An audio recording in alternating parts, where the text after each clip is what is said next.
कडून ज्ञान ग्रहण करणं याच्यात सुद्धा आपण काही कमीपणा वाटू देऊ नये. त्याशिवाय हे ज्ञानाची देवाणघेवाण होणार नाही. आणि ज्ञानाची देवाणघेवाण झाल्याशिवाय आपल्या जीवाचा उद्धार होणार नाही आणि आपल्याला त्या ज्ञानाचं महत्त्व सुद्धा कळणार नाही. म्हणून आता आपण जे आरती म्हणतो, आता कालच्या प्रवचनामध्येच थोडाफार उलगडा त्या आरतीचा झालेला आहे.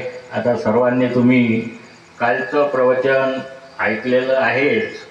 आणि त्या प्रवचनामध्ये आरती सद्गुरु प्राप्ती सर्व साधन हरपती बोलावया उरी नाही अनुभव प्रचिती याच्याबद्दल, या आरतीबद्दल थोडक्यात जरासं विषय निघालेला होता.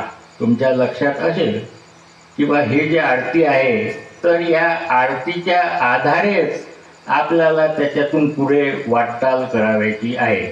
तर या ठिकाणी पूर्ण आरती तर मी सध्या काही म्हणणार नाही, तर ते तुम्हाला पूर्ण आरती जवळपास माहीत आहे बऱ्याच जणांना. तर फक्त एक दोन कडवे म्हणून त्यानंतर मग आपण आरती म्हणू ते वाटल्यास. तर त्या अनुषंगानंच आपल्याला आजच्या या प्रवचनाचा कार्यक्रम करायचा आहे.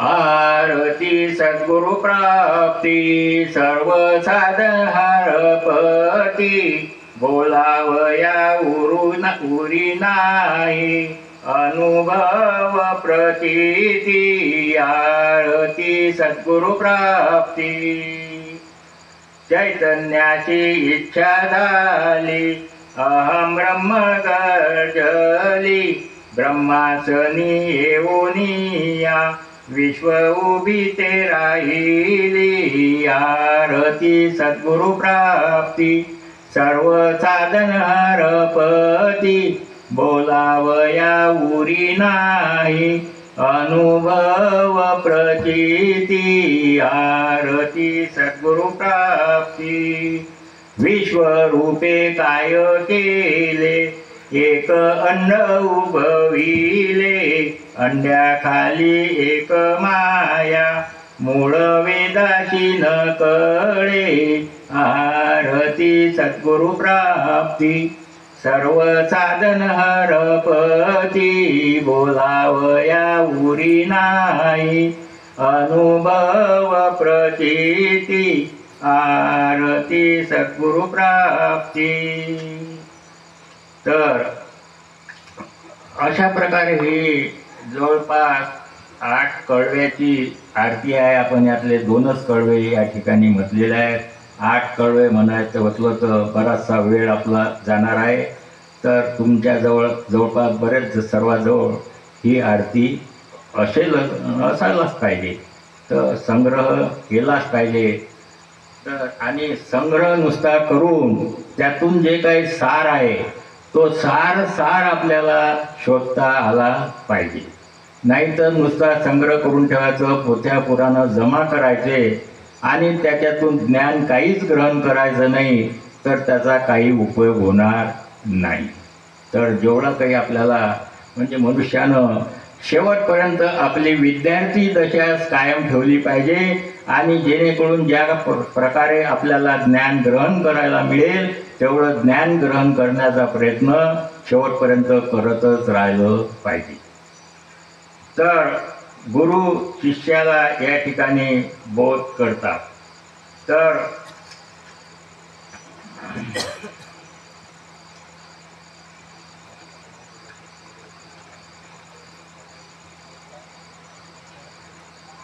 तर या आरतीच्या अनुषंगानंच शिष्याच्या मनात काय प्रश्न उपस्थित झाले ते आपण पाहू.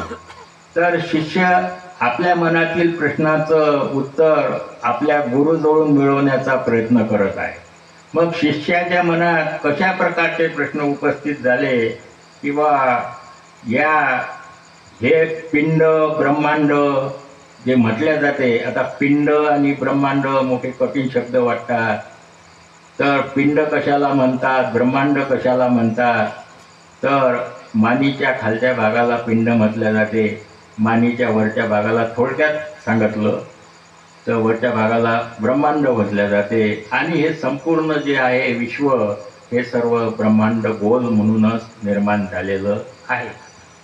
तर या पिंड ब्रह्मांडाची रचना कोण केली की हे स्वतःच निर्माण झालं, याबद्दल शिष्य आपल्या गुरुला प्रश्न विचारत आहे. हे पिंड ब्रह्मांड कोण निर्माण केलं आणि या पिंडामध्ये हा जो जीव आहे हा जीव कोण स्थापन केला आणि पिंडाच्या ठिकाणी जीव कोण्या ठिकाणी आहे हे सुद्धा आपल्याला माहीत असणं आवश्यक आहे. आणि तोच प्रश्न शिष्य आपल्या गुरुला विचारत आहे की बा या पिंडात जीव आहे, सर्वजण म्हणतात जीव आहे, परंतु जीवाचं नेमकं ठिकाण कोणतं आहे याचा शोध काही कोणी घेत नाही. जीव तर आहे म्हणतात शरीरात, पण कोण्या ठिकाणी आहे त्याचं नेमकं ठिकाण काय आहे हे आम्हाला तुम्ही सांगा, असं शिष्य आपल्या गुरुला विचारतो. आणि हा जो जीव आहे मग या जीवाले एक देह सोडून दुसऱ्या देहात, दुसरा देह सोडून तिसऱ्या देहात प्रवेश करत राहावा लागतो. तर या जीवाले मग कोण फिरवते, याले फिरवणारा कोण आहे, तर हे सुद्धा आम्हाला सांगा. आणि जन्म मरण हे कोणाला भोगावं लागते आणि शेवटी यमाच्या यातना ह्या कोणाला भोगाव्या लागतात. म्हणजे हे जे पापकर्म घडते हे जीवाकडून घडते किंवा देहाकडून घडते.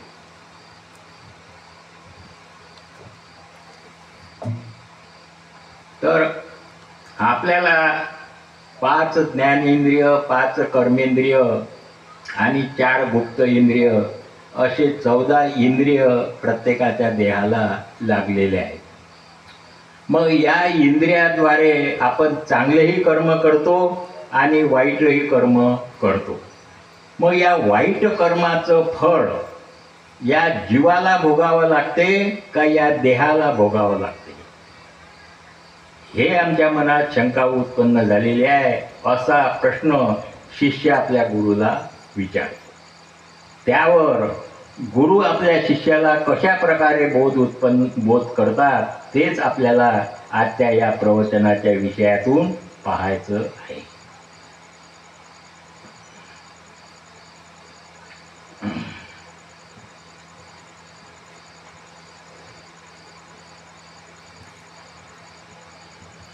तर विश्वरूप माया आणि चैतन्य माया. तर या विश्वरूप मायेनं काय केलं, एक अंड निर्माण केलं आणि त्या अंड्याची एका आवरणोपदाकावर स्थापना केली. त्या अंड्याला मेरूचा आधार दिला आणि अशा प्रकारे हा ब्रह्मांड गोल त्या अंड्याचा तयार केला आणि तो मेरू सप्त पाताळापर्यंत त्या ठिकाणी स्थापन करण्यात आला. आणि त्या अंड्यामध्ये या विश्वरूप मायेनं ही सर्व सृष्टीची रचना केली आणि आपला अंश, या विश्वरूप मायेनं आपला अंश त्या अंड्यामध्ये घातला आणि हे विश्वरूप माया अंड्याच्या बाहेर राहून त्या अंड्याचं सूत्र आपल्या हाती तिनं ठेवलेलं आहे. ज्याप्रमाणे कडसूत्री बावलेचा खेळ करणारा असतो की आपण पाहतो, कडसूत्रीचे बावलेचा खेळ प्रत्येकानं बऱ्याच जणांना पाहिला असेल. तर त्या आपल्याला फक्त बावल्या नाच करताना दिसतात, पण त्या बावल्या तशा स्वतःहून नाचत नाही. त्यांचा सूत्रधारी मात्र त्या पडद्याच्या आडी बसलेला असते आणि तो सूत्रधारी ज्या प्रकारे ते सूत्र हलवतो त्या प्रकारे त्या बावल्यांना नाच करावा लागतो.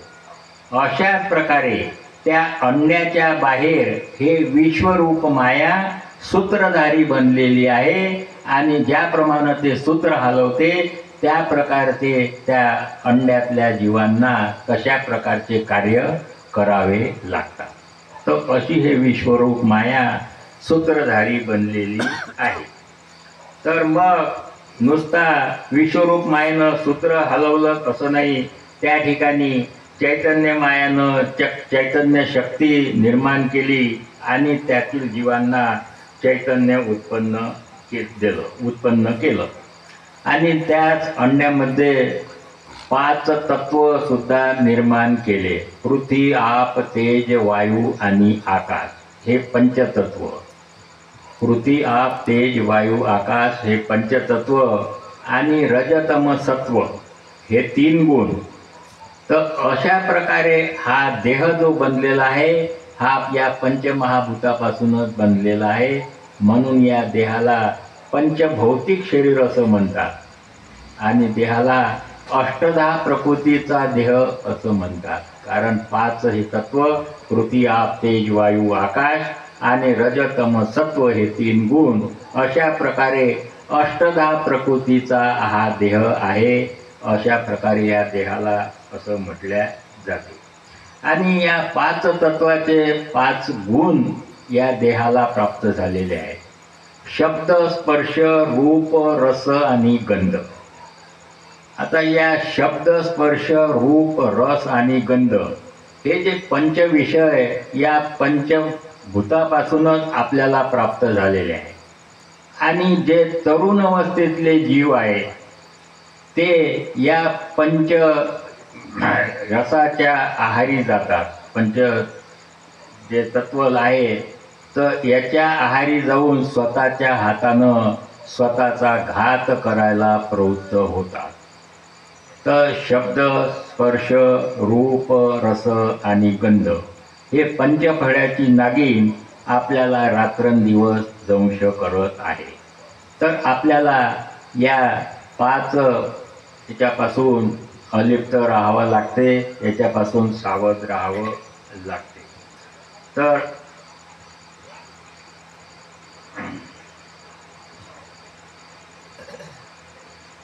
तर असे एका तत्वाचे 6 गुण सांगितलेले आहेत. आणि अशा या 5 तत्वा मिळून 6 म्हणजे 6 पंच 30 आणि हे 5 मूळ गुण असे 35 तत्वाचा पसारा या अंड्यामध्ये या विश्वरूप मायेनं आणि चैतन्य मायेनं निर्माण केलेला आहे. आणि असा हा विश्वरूप मायेनं हा सर्व खेळ तयार केलेला आहे. आणि हा खेळ या जीवाला भोगावा लागत आहे. आणि अशा रीतीनं मग हा जीव आपलं मूळ ठिकाण विसरून गेलेलं आहे की आपण कोण होतो, कोठील होतो, कुठून आलो आणि आपल्याला कोण्या ठिकाणी वापस जावं लागत आहे हे सर्व तो जीव विसरून गेलेला आहे.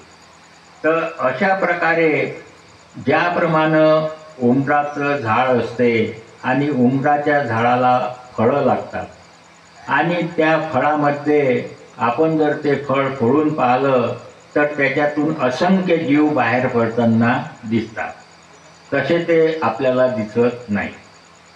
तर अशाच प्रकारे या अंड्यात असंख्य जीवाची निर्मिती या विश्वरूप मायेनं त्या मुख्य परमात्म्याच्या आज्ञेनं निर्माण केलेली आहे. ते अंड काही फुटत नाही आणि तो जीव, त्यातले जीव काही बाहेर निघू शकत नाही. ज्याप्रमाणे उंबराच्या फळामध्ये ते जीव अटकलेले असतात आणि त्यांना तेवढंच विश्व वाटते की एवढंच जग आहे, अशा प्रकारे या अंड्यामध्ये हे जीव भ्रमात पडलेले आहेत आणि त्याच ठिकाणी ते राहतात. तर अशा रीतीनं या जीवाच्या मागं हे बंधन लागलेलं आहे. आणि या जीवाच्या मागं बंधन लागलं आणि या जीवाचं बंधन मोकळं होण्याकरता, जीव या बंधनातून मुक्त होण्याकरता दत्तप्रभूला युगायुगात अवतार धारण करावे लागले. कारण इतर अवतार जे आहे, इतर अवतार त्या मुख्य परमात्म्याच्या आज्ञेनंच या ठिकाणी कर्मभूमीवर येतात आणि त्यांना जे कार्य नियोजित केलेलं असते, दुष्ट लोकांचा संहार करणे, साधू संतांचं संरक्षण करणे आणि राक्षस दुष्ट विचाराचे जे लोक आहेत त्यांचा निःपात करण्याच्या कामाकरता त्यांचा अवतार होतो. आणि त्यांचा अवतार झाल्यानंतर त्यांनी ते कार्य केल्यानंतर ते आपल्या मूळ ठिकाणी निघून जातात. अशा प्रकारे हे अवतार आले आणि गेले, असे कित्येक अवतार आले आणि गेले. परंतु आपण काय करतो की ते जे अवतार मुख्य परमात्म्याच्या आज्ञेनं या कर्मभूमीवर आलेले आहेत, त्या अवतारांनाच मुख्य देव समजून आपण त्यांच्याच याच्यात भजनात पूजनात लागून जातो. आणि जो मुख्य परमात्मा आहे, जो सूत्रधारी सर्वज्ञ परमात्मा आहे, त्याचा आपल्याला विसर पडलेला आहे, त्याची आपल्याला ओळख सुद्धा नाही. तर अशी आपली फसगत झालेली आहे. आणि युगायुगात असे हे जे अवतार होऊन गेले, तशा प्रकारे दत्त अवतार नाही.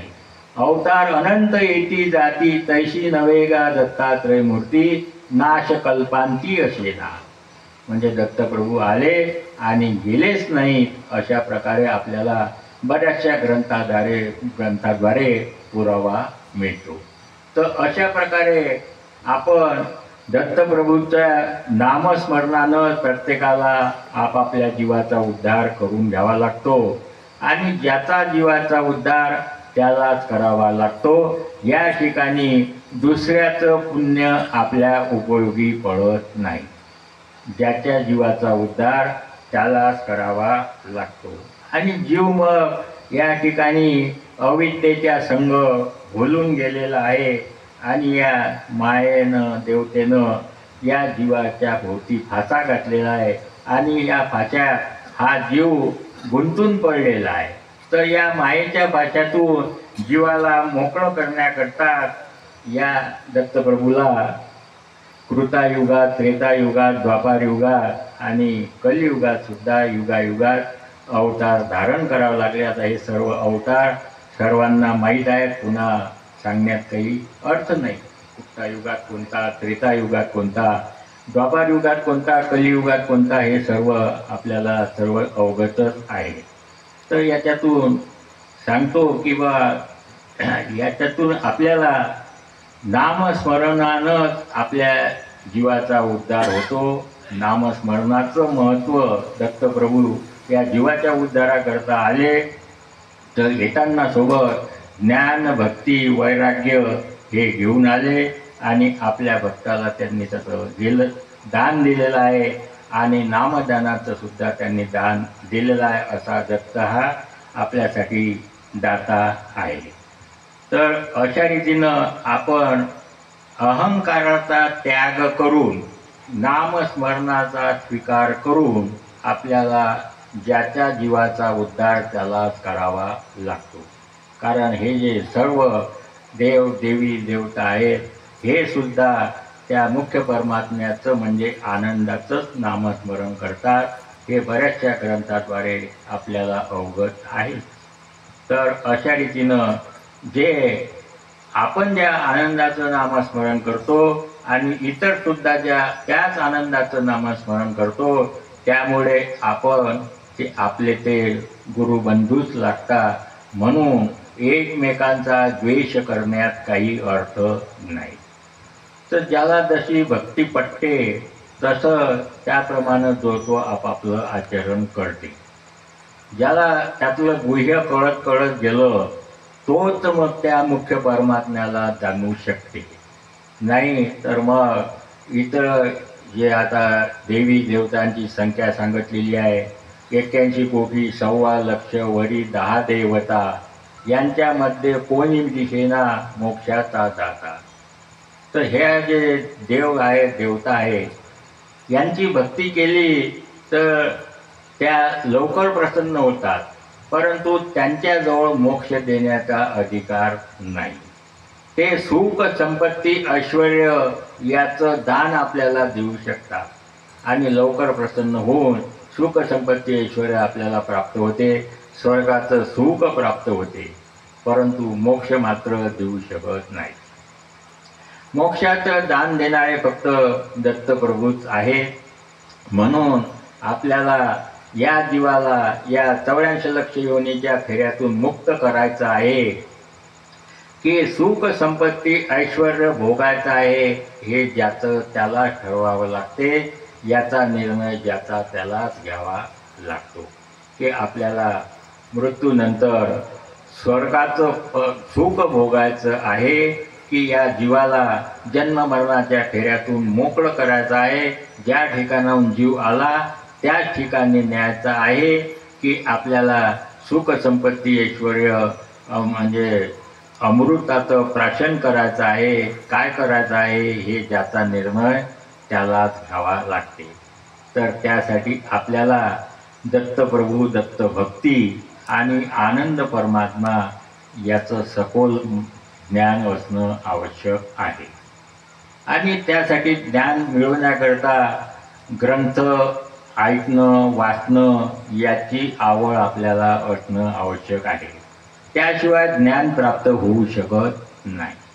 तर अशा रीतीनं ह्या देवता जीवाला निरनिराळ्या याच्यात गुंतवत राहतात आणि मग कशालाही आपण खरा देव समजू लागतो किंवा हाच खरा देव आहे, याचीच भक्ती करा म्हणजे आपल्या जीवाचा उद्धार होते. मुख्य परमात्म्याला काही आपण जाणत नाही. तर मुख्य परमात्मा किंवा मुख्य देव ओळखण्याची थोडक्यात व्याख्या तुम्हाला सांगतो किंवा मुख्य देव कोणाला म्हणावं. त्या मुख्य देवाला काही कोणतं नाव नाही. तुम्ही म्हणता नाव सांगा की हा देव मुख्य आहे किंवा हाच देव सर्वात श्रेष्ठ आहे, हाच देव सर्वज्ञ आहे. तर तो जो मुख्य देव आहे, मुख्य परमात्मा आहे, तो निर्गुण निराकार आहे, अनाम आहे. त्याला कोणतं नाव नाही किंवा कोणता आकार नाही किंवा काही रंगरूप नाही. तर थोडक्यात व्याख्या सांगतो की ज्याचा जन्म झालेला नाही, ज्याचा मृत्यू झालेला नाही, ज्याचा जन्म नाही मृत्यू नाही, ज्याच्या मागं कोणत्याच प्रकारचा प्रपंच लागलेला नाही, असा जो आदी अनादी आहे, पूर्वीपासूनही आहे आणि शेवटपर्यंतही राहणार आहे, हा सर्व प्रलय झाला तरी त्याचा अंत होणार नाही, तो नष्ट होणार नाही, तो आहे मुख्य देव. तर अशा रीतीनं तो मुख्य देवच आपल्याला ओळखावं लागते आणि त्या मुख्य देवाचंच आपल्याला नामस्मरण करावं लागते, तोच जाणून घ्यावा लागतो, तरच जीवाचं हित आहे. इतर जे देव आपण समजतो हे देव त्या मुख्य परमात्म्याच्या आज्ञेनं त्यांनी या ठिकाणी अवतार धारण केले आणि त्यांना जे कार्य दिलं ते कार्य करून आपल्या ठिकाणी ते निघून गेले आणि आपण त्या अवतारांना देव समजून त्यांच्याच भक्तीत गुंतून गेलो, त्यांच्याच नामस्मरणात जाणून म्हणजे गुंतून पडलेलं आहोत. आणि जो मुख्य परमात्मा आहे त्या मुख्य परमात्म्याचा आपल्याला विसर पडलेला आहे.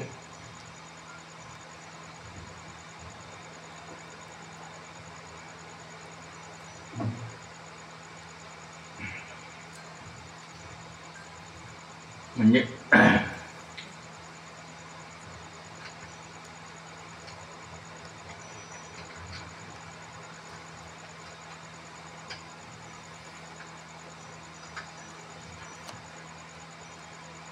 जो घडवी तुझ्या देहाला का विसरून त्यासही गेला, जो घडवी तुझ्या देहाला का विसरून त्यासही गेला. ज्यानं आपल्याला घडवलेलं आहे, ज्यानं आपल्याला या ठिकाणी पाठवलेलं आहे, आपण त्या मुख्य देवालाच विसरून गेलेलं आहोत. गर्भी असता जप सोहमचा निशिदिनी भोकत होता, बाहेर काढी यातून मजला सत्वरी देवा आता. ना सोडी तुझ्या ध्यानाला का विसरून त्यासही गेला, जो घडवी तुझ्या देहाला का विसरून त्यासही गेला. बाहेर येता सोहम बुलशी लागशी कोहम ध्याना, माते संगे लढीवाळाने खेळही खेळूनी नाना स्तनपाणी गुंतून गेला, का विसरून त्यासही गेला. जो घडवी तुझ्या देहाला, का विसरून त्यासही गेला. प्रौढपणी तू संसाराच्या ठाई तन्मय झाला, धनदारा सुतयांच्या वरती मोहित होऊन गेला. विषयातही लंपट झाला, का विसरून त्यासही गेला. कळते तुझला सर्वही आता, अज्ञानात न राही. जन्म मरण हा फेरा चुकण्या, सार्थक करी बा काही. घे ऐकुनी मम बोला, का विसरून त्यासही गेला. उठ राया सावध होबा, अजुनी तू जागा होई. कीर्तने मन तू ऐकुनी घे बा, शरण गुरुला जाई. जा मिळवी अमर पदाला, का विसरून त्यासही गेला. जो घडवी तुझ्या देहाला, का विसरून त्यासही गेला. तर अशा रीतीनं ज्यानं आपल्याला निर्माण केलेला आहे त्याच देवाचा आपल्याला विसर पडलेला आहे. आणि अशा रीतीनं आपण मुख्य देव सोडून इतर देवी देवतांच्या मागं धावत आहोत. तर अशा रीतीनं इतर देवी देवता काही वाईट आहेत अशा प्रकारचं नाही आहे. तर त्यासुद्धा प्रसन्न होतात आणि त्यांच्या हातात जेवढं सामर्थ्य आहे त्यांच्या पदाचं सामर्थ्य ते आपल्याला प्राप्त करून देतात. त्यांच्याजवळ जेवढं आहे ते त्यांच्या पदावरचं सुख संपत्ती ऐश्वर आपल्याला भोगायला मिळते. तर अशा प्रकारे शिष्याच्या मनात शंका उपस्थित झाल्या आणि शिष्य आपल्या गुरुला विचारतो की बा आपल्या हातून जे काही वाईट कर्म घडते आणि वाईट कर्म घडल्यानंतर त्या वाईट कर्माचं फळ या देहाला भोगावं लागते का जीवाला भोगावं लागते, हे आम्हाला सांगा, असा प्रश्न शिष्यानं गुरुला केलेला आहे. तर मग त्यावर गुरु कशा प्रकारे आपल्या शिष्याला बोध करतात. शिष्य म्हणतात बा या देहाला तुम्ही म्हणता 14 इंद्रिय आहे, त्या 14 इंद्रियाची माहिती आम्हाला द्या आणि ह्या इंद्रियाद्वारे जे काही चांगलं वाईट कर्म घडते आणि मग मृत्यूनंतर हे इंद्रिय या देहाचा त्याग करून निघून जातात आणि मग त्या कर्माचं फळ त्या देहाला भोगावं लागते का जीवाला भोगावं लागते, हे आम्हाला सांगा. तर आपण जीव मुक्त आहे असं म्हणतो. तर मुक्त जर जीव आहे तर या जीवाला या देहाच्या संग का फिरावं लागते. एका देहातून निघाल्यावर दुसऱ्या देहात या जीवाला जावं लागते. तर या जीवाची सोडवण करणारा दत्तप्रभू शिवाय दुसरा कोणी नाही. म्हणून दत्तप्रभूच्या नामस्मरणातच या जीवाची सोडवण आहे. तर या विश्वरूपानं काय केलं, मूळ बीजातून प्रमाण काढलं, त्यात पंचभूताचा अंश लावला आणि त्याचा स्थूळ देह निर्माण केला आणि या स्थूळ देहाला इंद्रिय लावले, 5 ज्ञानेंद्रिय लावले आणि 5 कर्मेंद्रिय लावले. आता 5 कर्मेंद्रिय म्हणजे वाचा, हस्त, पाद, गुद, मूत्रद्वार हे कर्मेंद्रिय आहेत. ज्ञानेंद्रिय म्हणजे चक्षु, डोळा, जीभ, त्वचा, कान आणि नाक हे ज्ञानेंद्रिय या देहाला लावलेले आहे. तर अशा रीतीनं हे जे देहाला इंद्रिय लावले, तर या इंद्रियाद्वारे या शरीराचा कारभार चालते. आणि 4 गुप्त इंद्रिय सुद्धा या देहाला लावलेले आहेत. ते 4 गुप्त इंद्रिय आहेत: मन, बुद्धी, चित्त आणि अंतःकरण. हे गुप्त इंद्रिय आहेत. मन प्रत्येकाला आहे पण दिसत नाही. बुद्धी कमी जास्त प्रत्येकाला आहे, आहे ना, पण दिसत नाही. चित्त प्रत्येकाला आहे, अंतःकरण प्रत्येकाला आहे. तर आता या इंद्रियाद्वारे आपण कशा प्रकारचं कार्य करायचं, कशा प्रकारचं करू नये याचं सुद्धा आपल्याला ज्ञान असणं आवश्यक आहे. वाचेनं आपल्याला शब्द बोलता येतात. वाचेनं निरनिराळ्या शब्दाचा उच्चार केला जाते. वाचेनं आपण खरं बोलू शकतो, खोटं बोलू शकतो. खरं बोलणं, खोटं बोलणं हा वाचेचा गुण आहे. तर वाचेनं आपण गोड सुद्धा बोलू शकतो, प्रेमळ बोलू शकतो, दुसऱ्याचं मन सुद्धा जिंकू शकतो बोलण्यानं. आणि बोलण्यानं आपण दुसऱ्याचं मन सुद्धा दुःखी करू शकतो. तर अशा प्रकारे वाचेनं आपण कशा प्रकारचा उपयोग करावा, की ज्या वाचेनं आपल्याला या देहाचा सार कशात दळलेला आहे हे कळलं पाहिजे. की ज्या वाचेनं दत्तप्रभूची प्राप्ती आपल्याला होईल, अशाच प्रकारचा वाचन, भजन, पूजन जे काय असेल, नामस्मरण असेल, त्याकरताच या वाचेचा उपयोग आपल्याला करता आला पाहिजे. आणि अशा रीतीनं वाचेनं दत्तप्रभूची प्राप्ती होण्याकरता त्या वाचेचा उपयोग करावा. आणि वाचेनं दुसऱ्याचं अंतःकरण दुःखी होईल अशा प्रकारे वाचेचा उपयोग करू नये. दुसरे हस्त आहे. आपल्याला हात, 2 हात प्रत्येकाला दिलेले आहे. तर या हस्ताची देवता म्हणजे हाताची देवता इंद्र आहे. हे जे देवी देवता आहे, त्या देवताचे ठिकाण सुद्धा आपल्या देहामध्ये वसलेले आहे. या हस्ताची, हाताची देवता इंद्र आहे.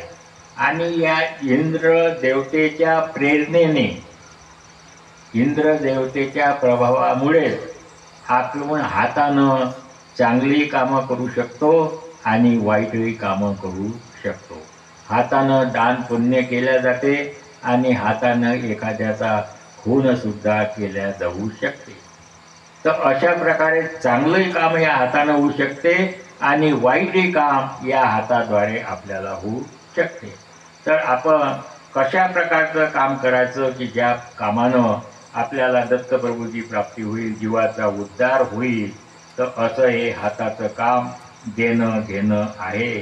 तर अशा प्रकारे आपण या हाताद्वारे जेवढं काय होईल तेवढ्या दुसऱ्यावर उपकार करण्याचंच कार्य या हाताद्वारे आपल्या हातून घडलं पाहिजे. की जेवढं शक्य होईल तेवढं आपण दुसऱ्याच्या उपयोगी पडलं पाहिजे. आता हे झाले हात. त्यानंतर पाय आपल्याला अनेक कामाकरता, एकधारा करण्याकरता या पायाचा उपयोग होतो. ज्या ठिकाणी जाऊ नये त्या ठिकाणी सुद्धा पाय आपल्याला पोचतं करतात. आणि ज्या ठिकाणी जायला पाहिजे, तीर्थाच्या ठिकाणी, मंदिराच्या ठिकाणी जाण्याकरता सुद्धा आपल्याला पायाचीच आवश्यकता आहे. आणि हे पायाचं काम आपल्याला त्या ठिकाणी पोहोचण्याचं काम करते. साधू दर्शन पायामुळेच आपल्याला शक्य होते. संतांचं दर्शन घेण्याकरता या पायाचा आपल्याला उपयोग होते. तर अशा रीतीनं चांगल्या कार्याकरताच या पायाचा उपयोग आपण करावा.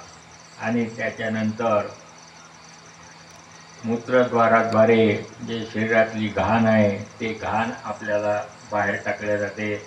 मळाचं क्षालन गुटाद्वारे केल्या जाते. डोळे जे आहेत, डोळे पाहण्याचं कार्य करतात आणि या डोळ्याची देवता सूर्य आहे. निरनिराळ्या वस्तू पाहण्याचं काम आपण या डोळ्याद्वारे करू शकतो. तर अशा रीतीनं हे जे इंद्रिय सांगितले आहे, खरं खोटं पारखून घेण्याचं काम या डोळ्याद्वारे आपल्याला होऊ शकते.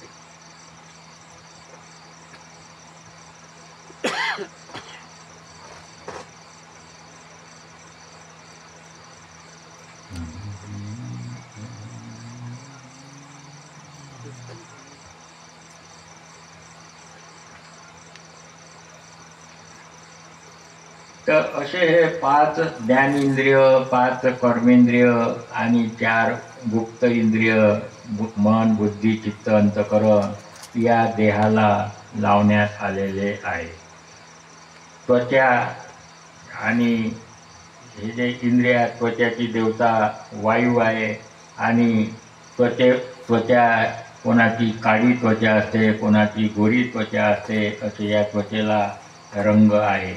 आणि या त्वचेला आपल्या अंगाला स्पर्श झाला म्हणजे या त्वचेमुळे आपल्याला समजते की बा गरम स्पर्श आहे का थंडा स्पर्श आहे.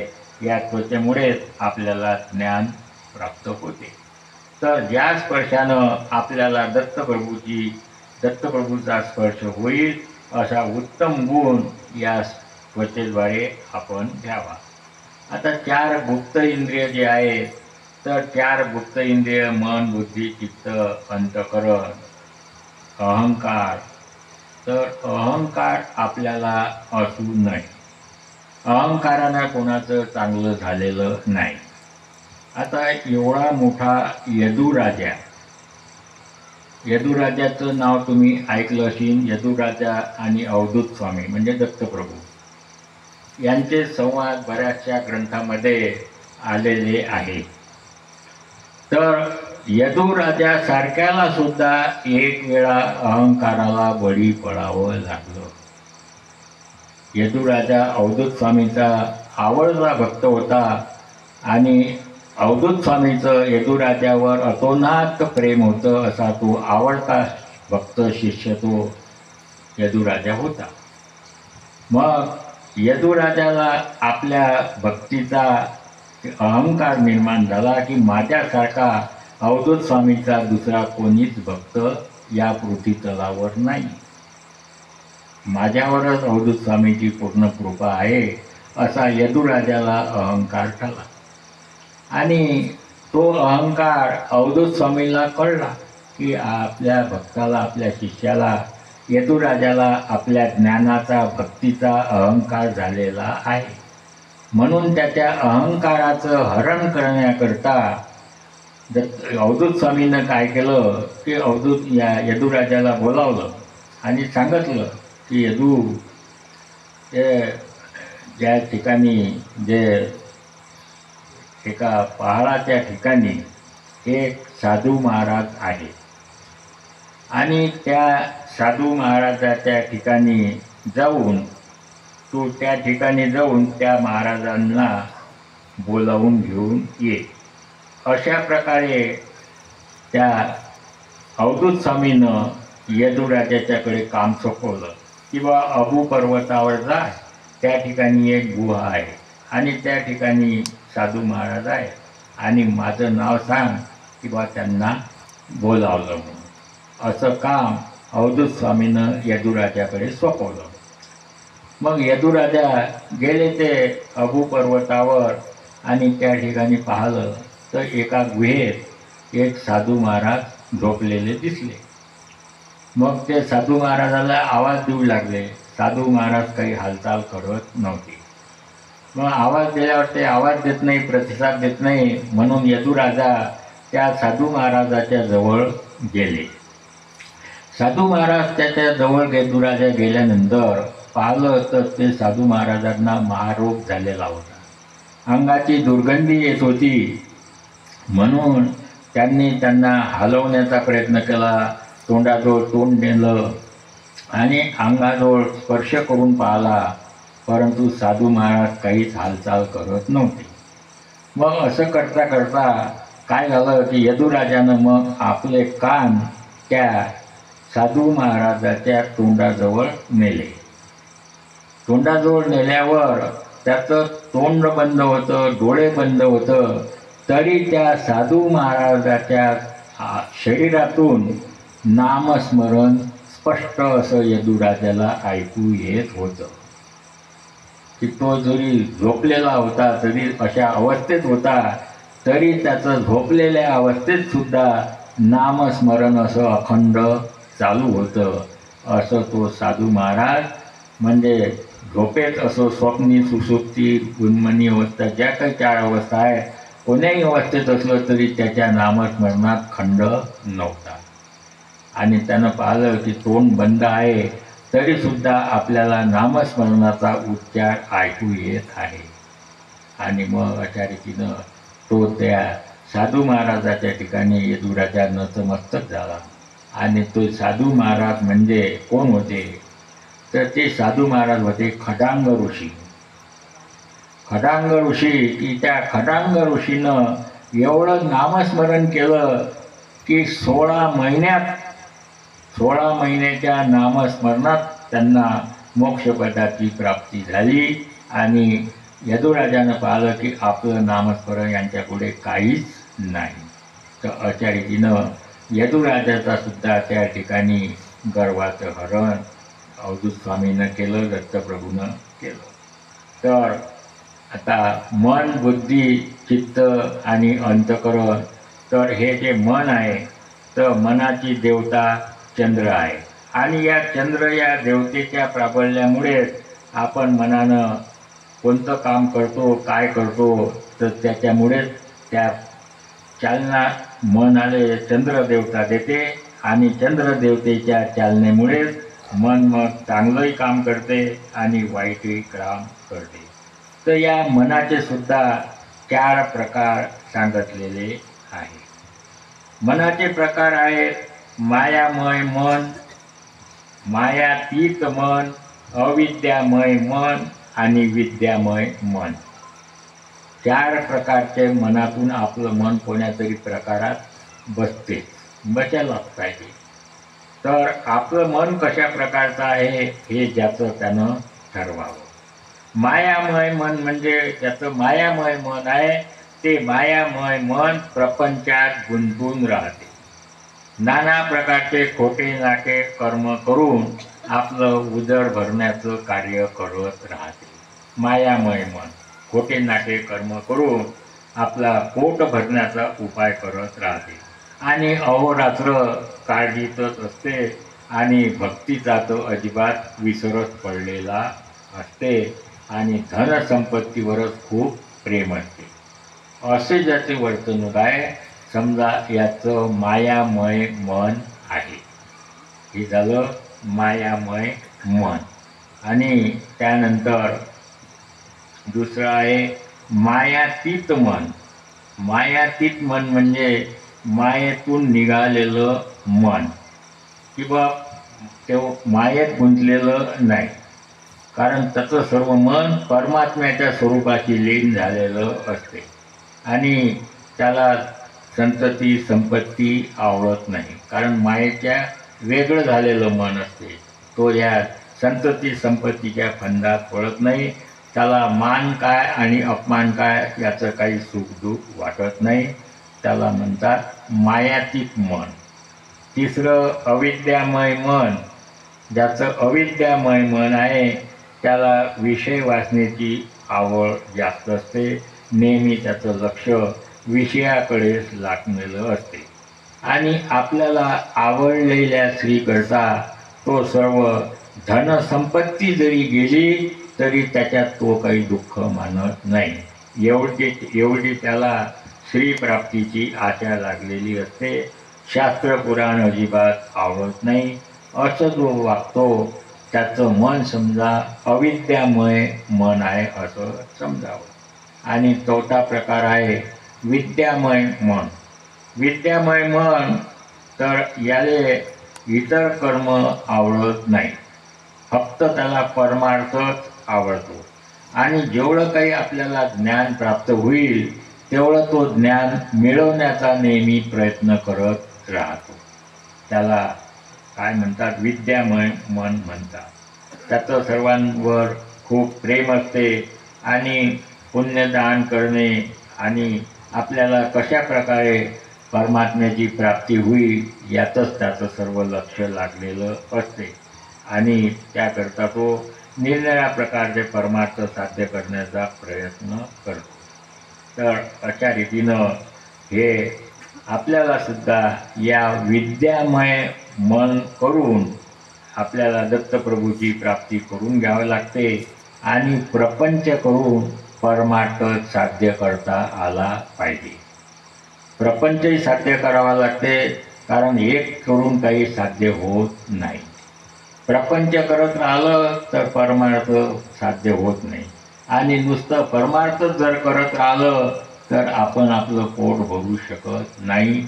त्यामुळे प्रपंचही साध्य करता आला पाहिजे आणि परमार्थही साध्य करता आला पाहिजे.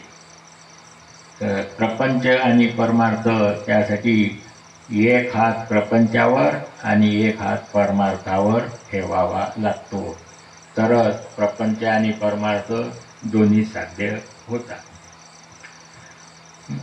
मम जीव सुखी करवाया मज भेट सख्या गुरुराया.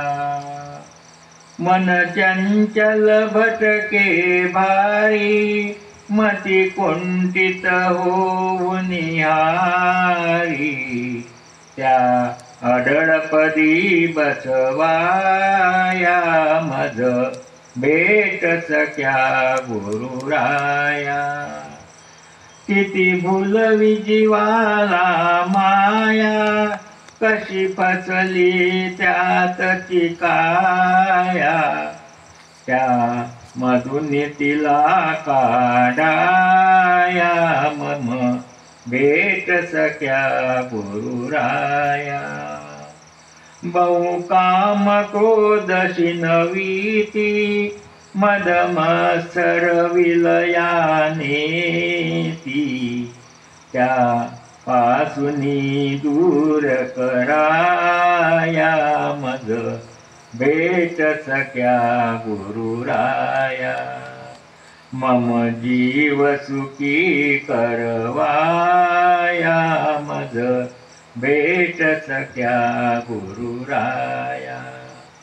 धन लोभ सुटे ना काही करू काय सुटे ना काही. हे दुःख निवारण वाया मज भेट सख्या गुरुराया. गुरुदेव हिराजी आई करी कीर्तने लावतराई. जे पदरी मला सुखवाया मज भेट सख्या गुरुराया. तर असं हे मन चंचल आहे म्हणून शिष्य गुरुला विनंती करतात की मला तुम्ही भेट द्या आणि माझ्या जीवाला सुखी करा. माझं मन हे काही माझ्या ताब्यात राहत नाही, कारण मन आता इथं तर कधी कुठं जाईल याचा स्थान पत्ता लागत नाही. म्हणून मन हे फार प्रबळ असं आहे.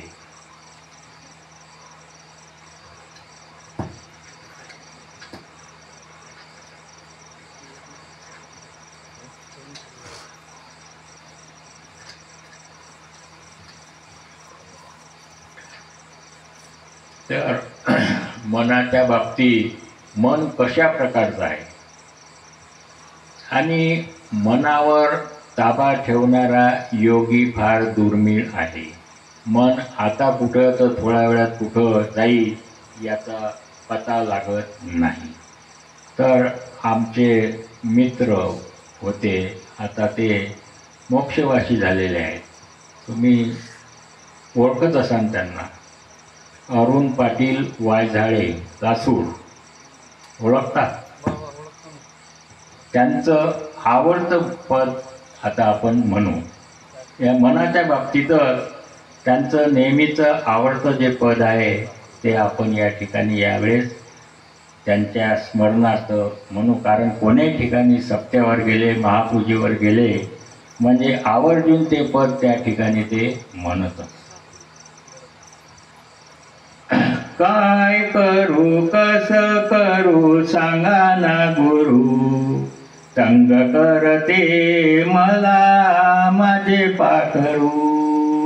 काय करू कस करू सांगा ना गुरु, तंग करते मला माझे पाखरू. काय करू कस करू सांगा ना गुरु, तंग करते मला माझे पाखरू. तंग करते मला माझे पाखरू. आता पाखरू कोणाला म्हटलं हे सर्वांच्या लक्षात आलं असेलच. आलं ना लक्षात? पाखरू म्हणजे आपलं मन. हे आपल्याला तंग करते म्हणजे काढीत टाकते.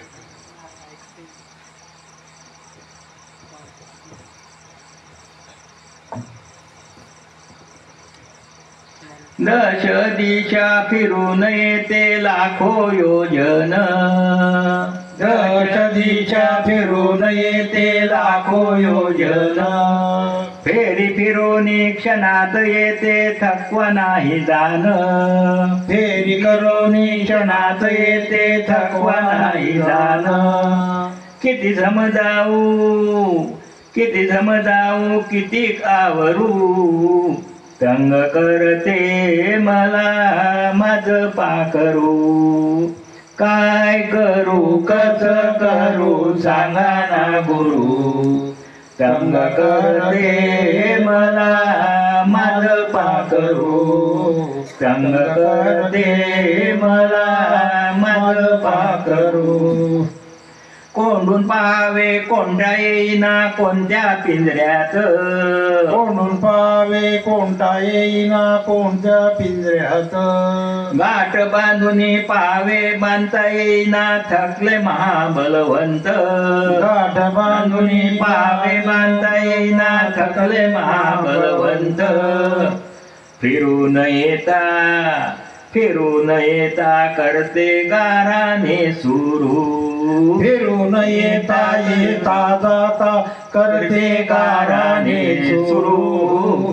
तंग करते मला माझं पाखरू, तंग करते मला माझं पाखरू.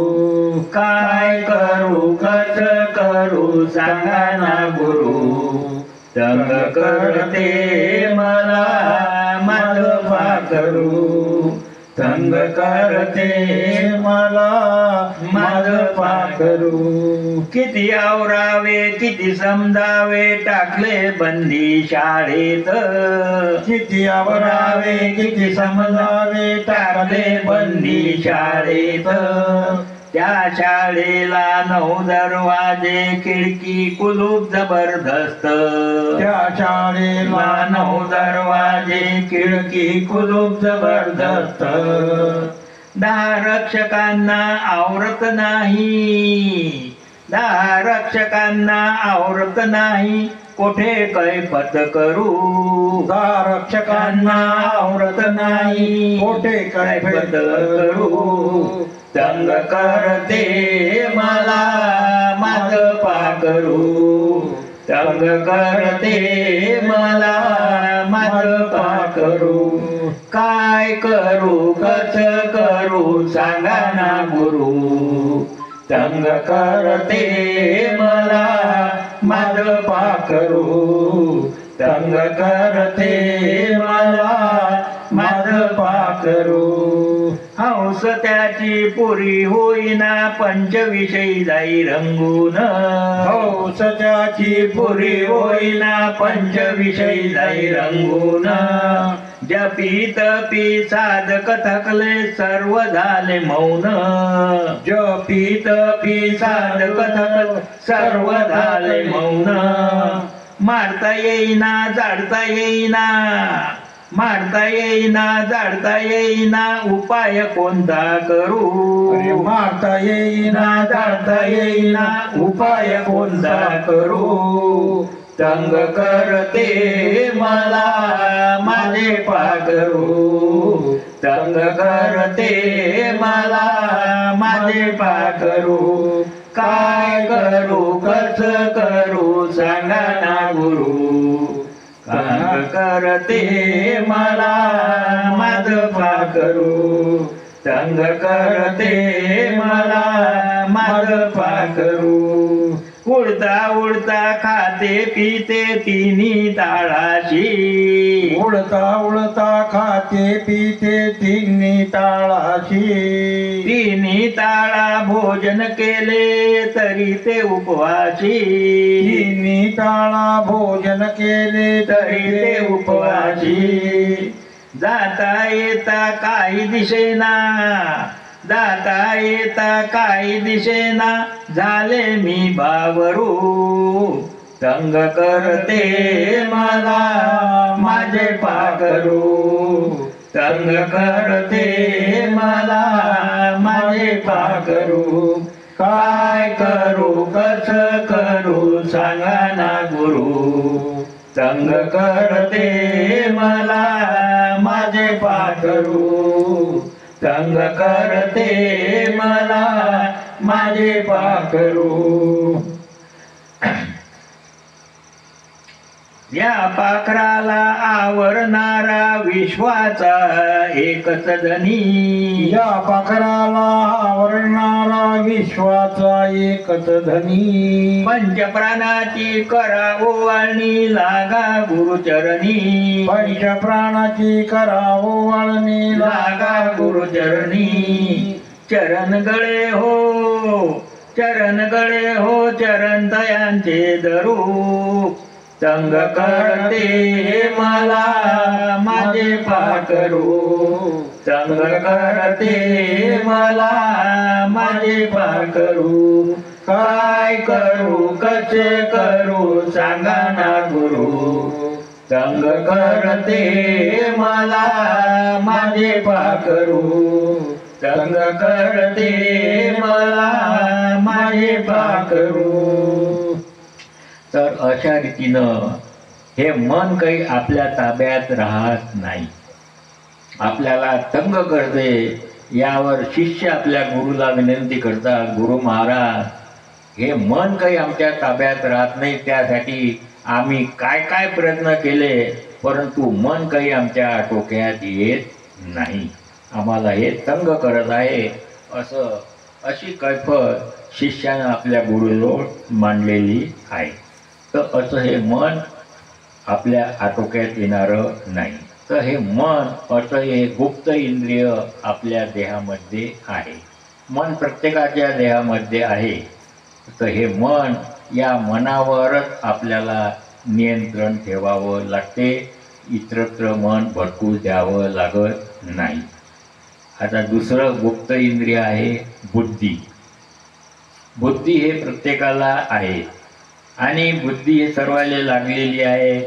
आणि स्वरूपाले माया अविद्याले बुद्धी लागलेली आहे बुद्धी फार बलवंत आहे पिंडाले ब्रह्मांडाले सर्व बुद्धी लागलेली आहे तर आपण याच्यातून आपलं स्वहित कशाचं होईल आपल्या जीवाचं स्वहित कशात होईल अशाच प्रकारे बुद्धीचा वापर आपण करावं बुद्धीनं आपलं म्हणजे बुद्धीनं आपल्या जीवाच्या हिताचा सार आपल्याला शोधता आला पाहिजे तिसरं इंद्रिय आहे चित्त आणि या चित्ताची देवता नारायण आहे आणि चित्तसुद्धा मूळ मायेले विद्या अविद्याले सर्वायले लागलं आहे आता याचाही सुद्धा आपल्याला सार शोधून घ्यावा लागते कारण चित्त एक विषयात बुडवते तर एक चित्त आपल्याला मायापासून मोकळं सुद्धा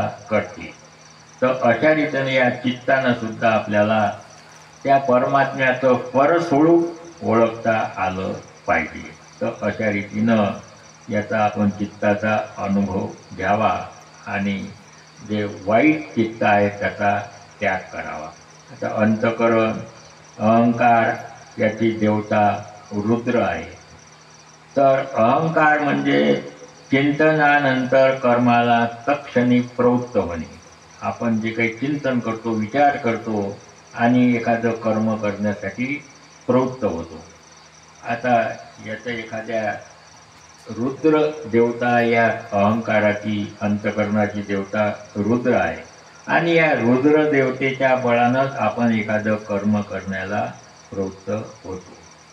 तर अशा रीतीनं अहंकारानं आपण या प्रपंचाची उभारणी केलेली आहे. अंतकरणाची देवता विष्णू आहे. सर्वांचं अंतकरण आपण जाणलं पाहिजे. कुणाचंही अंतकरण आपल्याच्यानं दुखावणार नाही, अशा प्रकारे आपण काळजी घेतली पाहिजे. आणि दुःखी होईल असं आचरण आपल्या हातून घडू देऊ नये. एकंदरीत पाहिलं तर बुद्धी हे मनाच्या अधीन आहे. मन संकल्प विकल्प करते. मन आपल्या मनात विचार करते, काही संकल्प करते, असं करू तसं करू.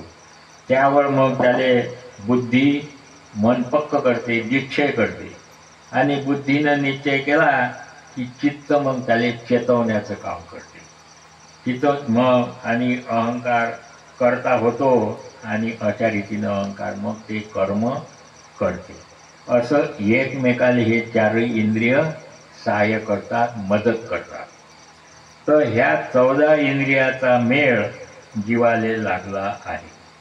जीव या अज्ञान इंद्रियानं जिकडे नेलं तिकडे जातो. तर हा जीव या देहामध्ये आहे, आणि जिकडे नेलं या इंद्रियानं तिकडे त्या जीवाला जावं लागते. अशा रीतीनं हे 14 इंद्रिय या स्थूल देहाचा कारभार चालवतात. आता 14 इंद्रिय या स्थूल देहाचा व्यवहार चालवून आपलं कार्य साधतात. आणि मग हे 14 इंद्रिय हे काही शेवटपर्यंत जीवाला साथ देत नाही. शेवटी हे इंद्रिय सोडून जातात. डोळे जातात, कान जातात, हात जातात, पाय जातात, वाचा जाते. एक एक इंद्रिय आपलं कमी होत जाते. शेवटपर्यंत जीवाच्या काही सोबत राहत नाही. आणि मग हे इंद्रिय सोडून गेले म्हणजे या देहाच्या देवता बसलेल्या आहेत. या इंद्रियाच्या देवता, त्या देवतासुद्धा या देहातून निघून जातात. मग अशा रीतीनं मग या देहात जीव काय एकटाच राहते. हे सर्व इंद्रिय सोडून जातात. इंद्रियाच्या देवता ज्या आहेत त्या देवताही सोडून जातात. मग जीव एकटाच राहते. मग आता एकटा जीव राहिल्यानंतर मग ते यमाचे दूत येतात. यमाचे दूत आले की त्या जीवाला यमदूत धरून नेतात. मग नेतात यमराजाच्या इकडे. यमराजाच्या इकडे नेल्यावर मग यमदूत जीवाला विचारतात, काय कशा प्रकारचं काय कर्म धर्म काय काय कशा प्रकारचं केलं ते आम्हाला सांग. असं जीवाला ते यमराजा दरडवून विचारते. काय पाप केलं, काय पुण्यकर्म केलं, त्यावर आम्हाला सर्व सांग, असं त्या जीवाला त्या ठिकाणी विचारणा होती. मग जीवाला असं त्या यमराजानं विचारल्यावर जीव लहानसं तोंड होते, दुःखी चेहरा होते, म्लानमुख होते. काय सांगावं काय नाही असा जीवाला तेच पडते की आपण तर काहीच केलं नाही. आणि हे यमराज आपल्याला विचारत आहे, धर्मराजा आपल्याला विचारत आहे की काय कर्म धर्म काय केलं ते आम्हाला सांग, आणि पापकर्म कसे कसे केले ते आम्हाला सर्व सांग. मग जीवाला काही सुचत नाही, कारण जीव त्या ठिकाणी एकटाच तिथं पडलेला असते. काय सांगावं काय सुचत नाही. मग जीव कसा तरी घाबरत त्या यमराजाला म्हणते, हिंमत धरते. आणि जीव त्या ठिकाणी, कारण सोबत कोणीच नाही, घरदार पुत्र सासू सासरे नाते गोते सर्व जाग्यावरच राहतात. हे इंद्रिय सोडून जातात. या देहाचे जे इंद्रिय आहेत हे सुद्धा सोडून जातात. मग तो जीवच एकटा राहते. जीव एकटा राहिल्यावर त्या जीवाला मोठा पेच पडते की आता सांगावं तर काय सांगावं. त्या जीवाला काही सुचत नाही. मग जीव काय म्हणते की यमराजा, मी अज्ञान आहो, मला काहीच ज्ञान नाही. पाप कशाला म्हणतात, पुण्य कशाला म्हणतात हे सुद्धा मला काही कळत नाही, असा तो जीव त्या यमराजाले सांगते. याचं काही मला ज्ञान नाही, पाप पुण्य मी काही समजत नाही. मग माझ्यासोबत जे 4 जण आहेत ते नेहमी माझ्यासोबतच असतात, तर तुम्ही या 4 विचारा. मग यमराजा म्हणते, कोणते 4 तुझ्या सोबत आहेत ते सांग. मग जीव या मन, बुद्धी, चित्त आणि अंतःकरण, अहंकार या 4 नावं सांगते. मग 4 नावं सांगितल्यावर मग तर यमराजा विचारते, मनाले विचारते. मग त्यावर मन म्हणते की मन त्या जीवावर उलटा फिरते. मन त्या जीवाला म्हणते की पाप पुण्य तूच तर करतं, पाप पुण्य तूच करतं आणि सभेमध्ये खोटा बोलून राहिला की मला काही माहीत नाही, मला काही माहीत नाही. हे जे काही पाप कर्म केले हे सर्व तूच केलेलं आहे, असं ते मन त्या जीवाले म्हणते. तुझा आणि आमचा संबंधच काय म्हणते. मन म्हणते तुझा आणि आमचा काही संबंध नाही, तूच उलटा आमच्या राज्यात येऊन राहून राहिला आणि उलटा आमच्यावर आळ घेऊन राहिला की पाप कर्म आम्ही केले म्हणून, असं ते मन त्या जीवाले म्हणते. असे त्या जीवावर सर्वजण उलटतात. किंवा मन म्हणते की पापाचा अधिकारी तूच आहे, हे जे काही पापकर्म केले या पापकर्माचं फळ तुलाच भोगावं लागेल, असं मन स्पष्ट त्या यमराजाच्या जवळ म्हणून राहिलं. मग आता तर अशा रीतीनं मग मनाले विचारल्यानंतर ते यमराजा बुद्धीला विचारते. मग तर या मनानं सर्व ते पाप पुण्य त्या जीवाच्या मागं लावून दिलं. तर आता मग या जीवानं काय करावं.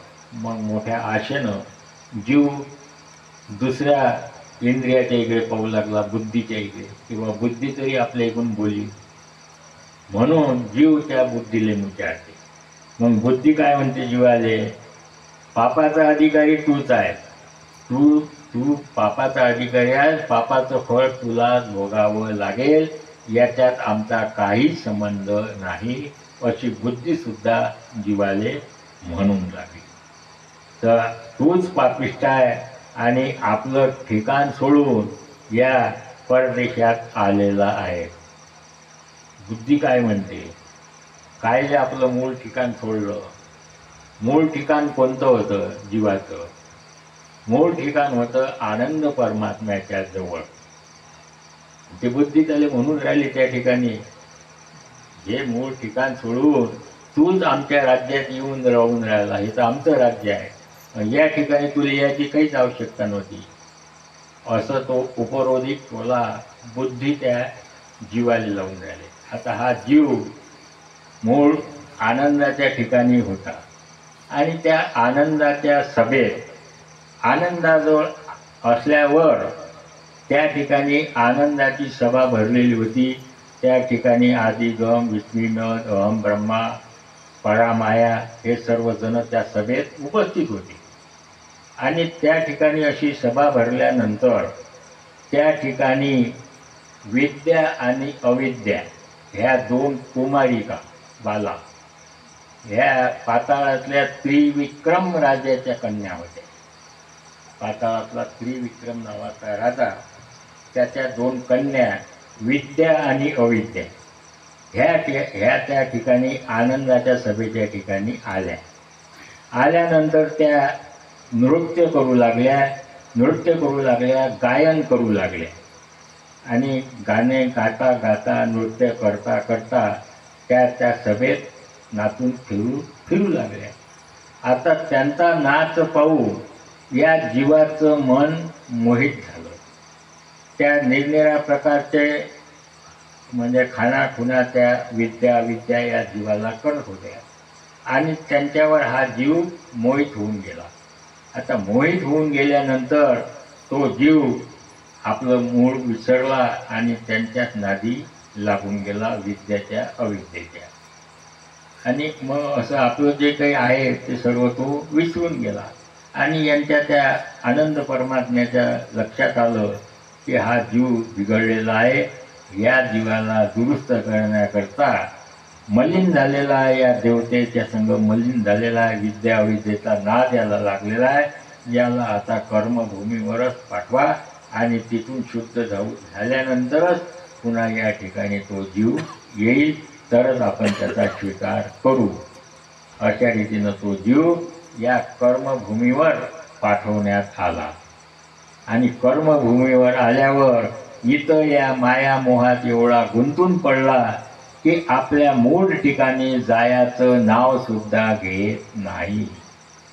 शेवटी त्या परमात्म्याला जीवाची दया आली आणि परमात्म्याच्या आज्ञेनं दत्तप्रभूला युगायुगात अवतार धारण करावे लागले या जीवाला आपल्या मूळ ठिकाणी नेण्याकरता. तर अशा रीतीनं हा जीव या कर्मभूमीत या मोहमायेच्या फाशात गुंतून पडलेला आहे. तर अशी हे बुद्धी ते उपरोधिक त्या जीवाला बोलून राहिली, तूच पापकर्म केले आणि या ठिकाणी आमच्या राज्यात येऊन राहून राहिला, आपलं मूळ ठिकाण तर सोडून दिलं.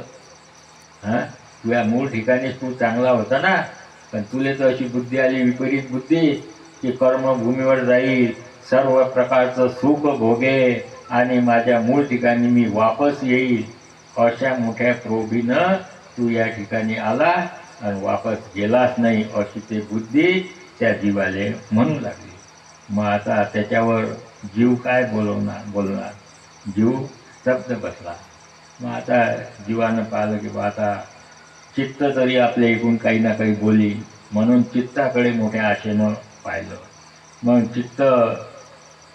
चित्त काय म्हणते जीवाले, तू या देहात पूर्णपणे व्यापून आहे, पाप पुण्याचा भोगताही तूच आहे. ते चित्त जीवाले म्हणते पाप पुण्य तूच भोगणार आहे आणि तुले सुख भोगताना आनंद वाटते. चित्त त्या जीवाले म्हणून राहिलं, सुख भोगताना आनंद वाटते आणि आता दुःख भोगताना का असं तू हे करून राहिला, या पापाचं फळ तुले भोगावं लागते, तर आता काहून असं दुःख करून राहिला. तर या पापाचं फळ सुद्धा तुलाच भोगावं लागेल, असं चित्त सुद्धा जीवाला म्हणू लागलं. तर अशा रीतीनं पापाचा अधिकारी तूच आहे, आम्ही काही पाप पुण्याचा ठेवा केला नाही. तर असे सर्वजण पापकर्माचं फळ या जीवावर लोटलं. मग अहंकार म्हणते पापाचा करता तूच आहे, आता आम्हाला काय सांगतो, आम्ही तुझ्या पापाचं फळ आम्ही का भोगावं. असं ते चार गुप्त इंद्रिय, मन बुद्धी चित्त अंतकरण, हे चारही इंद्रिय त्या जीवावर उलटे फिरले. जीवाचं कोणी नाही.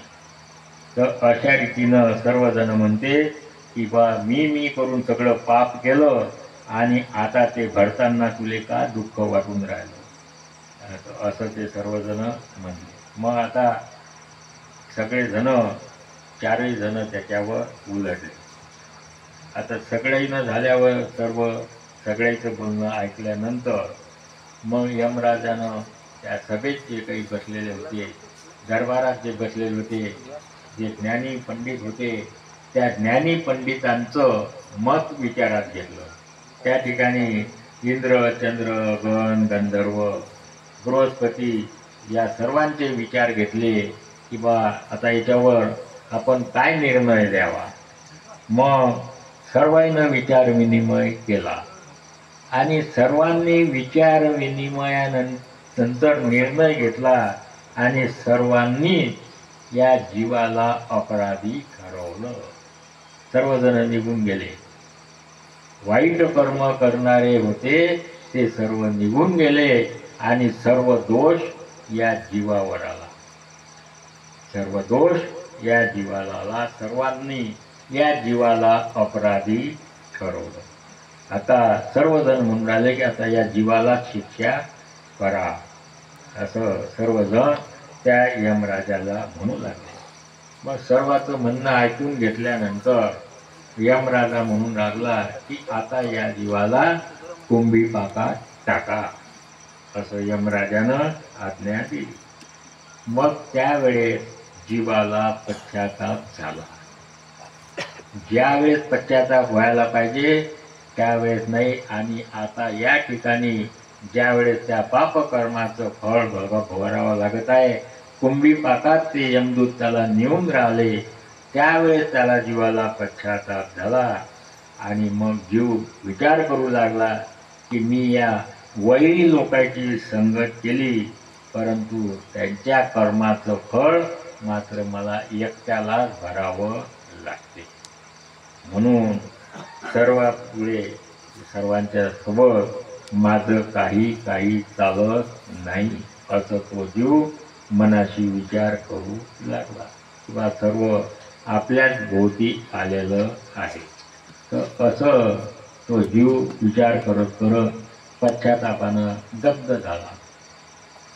मग जीव मनाशी विचार करू लागला की मला या देहामध्ये घातलं, देहामध्ये जबरदस्तीनं घातलं, देहाले इंद्रिय लावले आणि मनानं इंद्रियाले चालना दिली.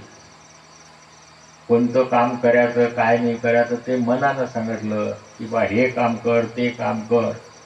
जीव विचार करून राहिला की मले या देहात टाकलं, हा देह म्हणजे मी नाही, यातला मी वेगळा आहे, यातला मी म्हणजे जो जीव तो ओळखता आला पाहिजे.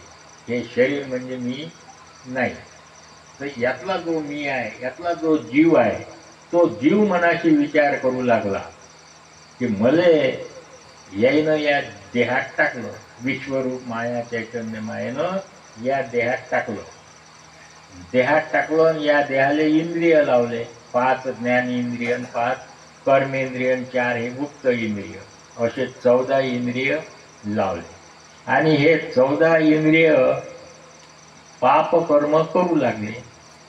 आणि आता हे सर्व इंद्रिय निघून गेले आणि पाप मात्र माझ्याच पदरी यांनी बांधलेलं आहे. असा त्याला त्या ठिकाणी पश्चाताप झाला. असा जीव मनाशी विचार करू लागला. तर यासाठी या इंद्रियाच्याकडून आपल्या हातून चांगलेच कर्म घडले पाहिजे, म्हणजे आपल्या जीवाचं कल्याण होईल, जीवाचं हित होईल. या इंद्रियानं अशा प्रकारे चांगलेच कर्म घडावं, वाईट कर्म अवगुणाचा त्याग करावा, म्हणजे आपल्याला या जीवाला यमयातना भोगाव्या लागणार नाही. यातच आपल्या जीवाचं स्वहित आहे. म्हणून सर्व इंद्रियावर आपण ताबा ठेवला पाहिजे. त्याला वाईट मार्गानं जाऊ देऊ नये, इंद्रियाला वाईट मार्गानं जाऊ नये. तर यासाठी शिष्य गुरुला विनंती करतो की मग आता या जीवानं या यमाच्या यातना, यमाचं दुःख चुकवण्याकरता काय करावं. शिष्य गुरुला विनंती करतात की बा हे तर इंद्रिय वाईट कर्म करतात, सगळा आळ या जीवावर येते, या जीवाले आता हे यमाच्या यातना भोगाव्या लागतात. मग शिष्य गुरुला विनंती करते की बा या ठिकाणी जीवानं काय करावं म्हणजे जीवाला यमयातना भोगाव्या लागणार नाही. तर कसं शिष्य गुरुला विनंती करते. तर तुमच्याशिवाय आम्हाला दुसरं कोणी सांगू शकत नाही आणि दुसरं कोणी आम्हाला सांगून आमचं मन समाधान होणार नाही. मग त्याच्यावर गुरु काय शिष्याला बोध करतात ते आपण पाहू. शिष्य गुरुला प्रश्न विचारतो, या पिंडामध्ये जीव कोणत्या ठिकाणी आहे. आता पिंड ब्रह्मांड तर समजलं ना, खाली पिंड वर ब्रह्मांड, जीव कोणत्या कुठं आहे, पिंडात. शिष्य गुरुला म्हणते की जीव पिंडात कोणत्या ठिकाणी आहे. आणि अंतकाळी मृत्यूच्या काळी जीव या पिंडातून कसा निघून जातो ते सुद्धा आम्हाला सांगा. जीव आता म्हणतात ना, जीव इथून गेला तो म्हणजे डोळ्यातून गेला, कोणी म्हणजे कानातून गेला, कोणी म्हणजे तोंडातून गेला, असे निरनिराळे तर्क करतात ना. तर जीव या पिंडातून कसा निघून जाते आणि जीवाला काळाचं बंधन कसं लागलेलं आहे ते सांगा. आणि जीवाचं आणि काळाचं किती अंतर आहे ते सुद्धा आम्हाला सांगा. कारण काळ येते ना न्यायले जीवाले, मग जीव कुठं राहते आणि काळ कुठे राहते त्याच्यात किती अंतर आहे ते सुद्धा आम्हाला सांगा. मग याच्यावर मग आता गुरु शिष्याला त्याचे प्रश्न शिष्यानं उपस्थित केले, त्यावर गुरु काय सांगतात ते आपण पाहू. मग गुरु सांगून राहिले की नाभी कमळाच्या ठिकाणी, नाभी कमळ समजते, बेंबी बेंबी बेंबी म्हणतात त्याला, नाभी कमळ म्हणतात. त्या नाभी कमळाच्या ठिकाणी मणिपूर नावाचं चक्र आहे. नाभी कमळाच्या ठिकाणी मणिपूर चक्र आहे आणि त्या चक्राच्या ठिकाणी प्राणवायूचं ठिकाण आहे. मणिपूर चक्राच्या ठिकाणी प्राणवायूचं ठिकाण आहे आणि त्या ठिकाणी मग शिवाचा 21,600 जप चालते रात्र आणि दिवस मिळून. जीव आणि शिव बंधू आहे. जीव बेसावध आहे, शिव सावध आहे. शिव जप चालू ठेवते, जीव बेमान झाला. जीवानं फक्त गर्भातच धावा केला, लवकर सोळा देवा, लवकर सोळा मला, बाहेर आल्यावर मी तुम्हाला विसरणार नाही. आणि बाहेर आल्यावर सोहम सोहम सोडून दिलं आणि कोहम कोहम करू लागला. असा जीव त्या देवाली बेमान झाला. गर्भात असताना धावा करते की देवा, माझ्याच्यानं हे गर्भवासाचं दुःख सहन होत नाही, यातून माझी लवकर सुटका करा, मी तुम्हाला विसरणार नाही. बाहेर आल्यावर जीव देवाले बेमान झाला आणि मी असं म्हटलंच नाही, असं वचनच दिलं नाही, म्हणून वाईट मार्गाचा अवलंब करू लागला. तर त्या ठिकाणी मणिपूर चक्र आहे, त्या चक्राच्या ठिकाणी प्राणवायू आहे, त्या ठिकाणी शिवाचा 21,600 जप दिवस आणि रात्र मिळून चालते. त्याले अजपा जप असं म्हटलं जाते. श्वासाश्वासापर्यंत तो जप चालू राहते. आणि नाभी कमळाच्या खाली स्वादिष्टान नावाचं चक्र आहे. नाभी कमळाच्या खाली स्वादिष्टान नावाचं चक्र आहे आणि ते स्वादिष्टान चक्र हेच जीवाचं ठिकाण आहे. हे ग्रंथाच्या आधारेच आहे बरं, काही माझ्या जवळचं नाही आहे. हे जे आहे हे ग्रंथाच्या आधारेच माहिती मिळूनच तुम्हाला सांगण्यात येत आहे. तर नाभी कमळाच्या ठिकाणी मणिपूर चक्र आहे. मणिपूर चक्राच्या ठिकाणी प्राणवायू राहते आणि मणिपूर चक्राच्या खाली स्वादिष्टान चक्र आहे. आणि या स्वादिष्टान चक्राच्या ठिकाणी जीवाचं ठिकाण आहे. आणि या स्वादिष्टान चक्राच्या वरच्या भागात शिवात्मा राहते. वरच्या भागात शिवात्मा, खालच्या भागात जीवात्मा. वर शिवात्मा, खालच्या भागात जीवात्मा. अशा रीतीनं दोघं जण त्या ठिकाणी राहतात आणि अशा रीतीनं पिंडाचं कार्य चालवतात आणि जीवाला जन्म मरण भोगवतात. जन्म मरणाचा फेरा जीवाच्या मागं चालवतात. आता नाभी कमळाचं सूत्र स्वादिष्टान चक्राला जोडलेलं आहे. नाभी कमळाचे सूत्र दोरी त्या स्वादिष्टान चक्राला जोडलेली आहे. आणि शिवात्मापासून सोम दोरा नाभी कमळाला लावला आणि त्याच्यामुळे मग प्राण उलटा वाहते. नाभी कमळातून श्वास निघाला तो ललाट चक्रापर्यंत जाते. ललाटापर्यंत ललाट चक्र. नाभी कमळातून जो श्वास निघते तो वरच्या मार्गानं ललाट चक्रापर्यंत जाते आणि तेथून मग त्याचे 3 भाग होतात. त्या श्वासाचे 3 भाग होतात आणि तो श्वास निघाला त्याचे 3 भाग होता.